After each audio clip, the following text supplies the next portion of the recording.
नमस्कार दोस्तों, स्वागत है आपका आज की वीडियो में। पहली खबर की बात करें तो इंडियन एयरफोर्स अपने जगुआर फाइटर जेट्स को और कुछ सालों तक ऑपरेशनल रखने के लिए एक और बड़ा कदम उठाने जा रही है। तो रिपोर्ट्स के मुताबिक इंडियन एयरफोर्स यूके से रिटायर हो चुके 9 जगुआर एयरक्राफ्ट एक्वायर करेगी। ये एयरक्राफ्ट फ्लाइंग के लिए नहीं होंगे बल्कि स्पेयर पार्ट्स और रीयूजेबल कंपोनेंट्स के सोर्स के तौर पर यूज किए जाएंगे ताकि करंट जगुआर फ्लीट को सर्विस में बनाए रखा जा सके। तो इंडियन एयरफोर्स फिलहाल जगुआर की 6 स्क्वाड्रन ऑपरेट करती है, जो डीप स्ट्राइक मिशन के लिए आज भी एक इम्पॉर्टेंट प्लेटफॉर्म माने जाते हैं। वैसे रिटायर्ड जगुआर खरीदना इंडियन एयरफोर्स के लिए कोई नई बात नहीं है। इससे पहले भी इंडिया, फ्रांस, ओमान और यूके से रिटायर हो चुके जगुआर एयरक्राफ्ट ला चुका है। 2018 में फ्रांस ने 31 रिटायर्ड जगुआर, उनके इंजन्स और स्पेयर पार्ट्स इंडिया को बिना किसी कॉस्ट के ट्रांसफ़र किए थे। ओमान के साथ भी 20 से ज़्यादा रिटायर्ड जगुआर ट्रांसफ़र करने का एग्रीमेंट हुआ था और आज दुनिया में सिर्फ इंडियन एयरफोर्स ही जगुआर एयरक्राफ्ट ऑपरेट करती है। तो इन रिटायर हो चुके एयरक्राफ्ट से landing gear, hydraulic system, avionics और इंजन जैसे क्रिटिकल कंपोनेंट्स निकाले जाते हैं। इससे स्पेयर पार्ट्स की शॉर्टेज को काफ़ी हद तक मैनेज किया जा सकता है और ऑपरेशनल एयरक्राफ्ट को सर्विस में रखा जा सकता है। पिछले कुछ सालों में इंडियन एयरफोर्स ने अपनी आधी जगुआर फ्लीट को डेरिन 3 स्टैंडर्ड पर अपग्रेड किया था। इस अपग्रेड के बाद एयरक्राफ्ट को नया radar, modern cockpit, multi function displays, advance head up display और इलेक्ट्रॉनिक वॉरफेयर कैपेबिलिटीज़ मिली हैं।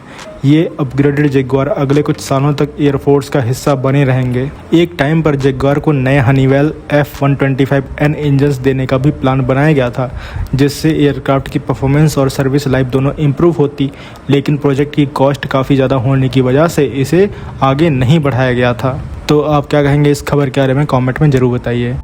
अगली खबर की बात करें तो इसरो ने प्राइवेट सेक्टर के लिए एक और बड़ा ऑप्शन ओपन कर दिया है।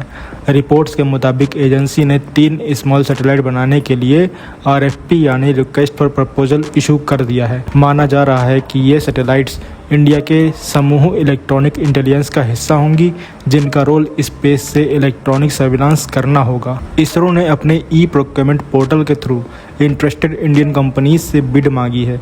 इस बार प्राइवेट फर्म्स सिर्फ कंपोनेंट सप्लाई नहीं करेंगी, बल्कि सैटेलाइट की असेंबली, इंटीग्रेशन और टेस्टिंग जैसे इंपॉर्टेंट काम भी उनके पास ही होंगे। ये दिखाता है कि इसरो अब डिफेंस स्पेस प्रोग्राम्स में भी प्राइवेट इंडस्ट्री को ज़्यादा रिस्पॉन्सिबिलिटी देना शुरू कर चुका है।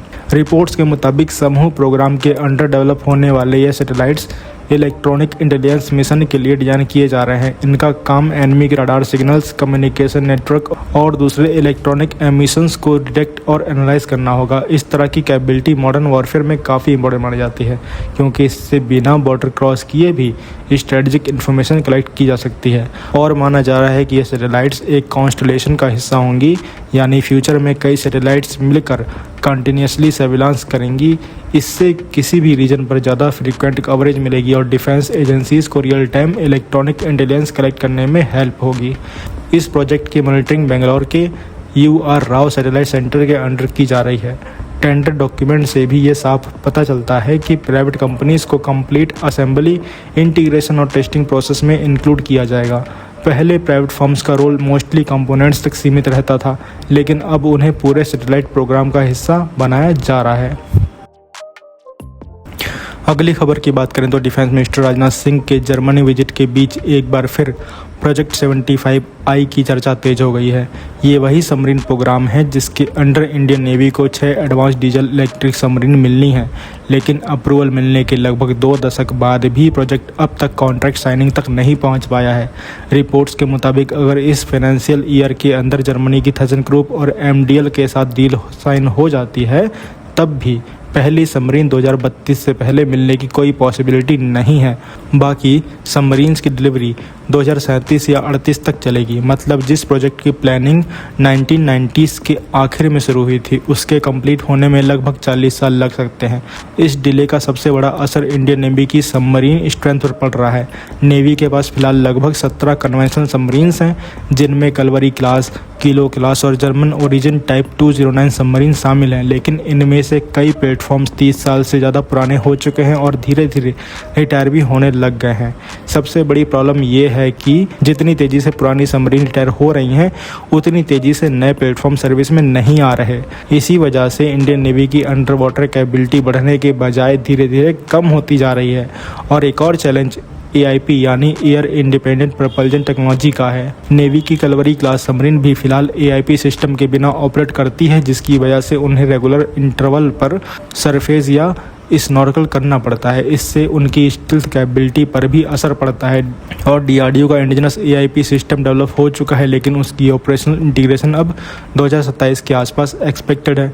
और ये 1999 में अप्रूव हुआ 30 ईयर सबमरीन प्लान इंडिया को 24 कन्वेंशन सबमरीन देने के लिए बनाया गया था, लेकिन ब्यूरोक्रेसी, प्रोक्योरमेंट डिलेज और एग्जीक्यूशन इश्यूज़ की वजह से प्रोग्राम एक्सपेक्टेड स्पीड से आगे नहीं बढ़ पाया।